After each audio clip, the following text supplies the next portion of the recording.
আসসালামু আলাইকুম দোস্তরা আমার।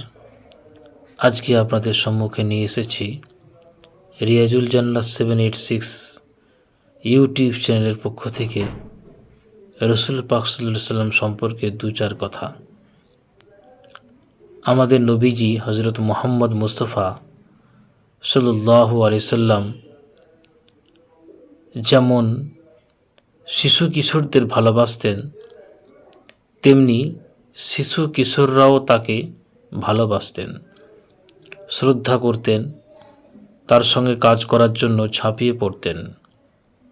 তাই তো আমরা দেখি নবীজি সাল্লাল্লাহু আলাইহি সাল্লাম যখন আল্লাহর দ্বীনের পথে মানুষকে ডাকা শুরু করলেন, তখন একেবারে শুরুর দিকে তার সাথী হয়েছেন সত্যপ্রিয় কিশোর আলী রাদিয়াল্লাহু তাআলা আনহু। নবুয়তের দায়িত্ব পাওয়ার পর নবী পাক সাল্লাল্লাহু আলাইহি সাল্লাম তার মিশন শুরু করলেন। আর বসে থাকার সুযোগ নেই, মানুষকে ডাকতে হবে আল্লাহর পথে, সত্যের পথে।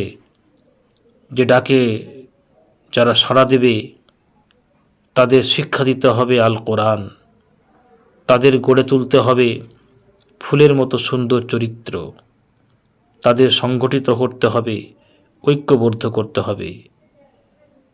আর এই রকম একটি কাজে প্রথম যিনি সহযোগী হিসাবে আমাদের নবী পাক সাল্লাল্লাহু আলাইহি সাল্লামের সঙ্গে সাথী হয়েছিলেন, তিনি হলেন কিশোর আলী রাদিয়াল্লাহু তাআলা আনহু। মাত্র 9-10 বছর বয়স তিনার।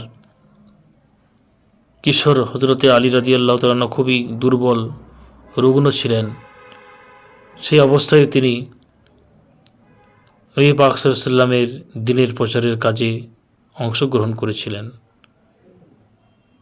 মুহাম্মদ সাল্লাল্লাহু আলাইহি সাল্লামের চাচাতো ভাই ছিলেন বনু হাসিমের নেতা আবু তালিবের ছেলে ছিলেন হজরতে আলী রাদিয়াল্লাহু তাআলা আনহু।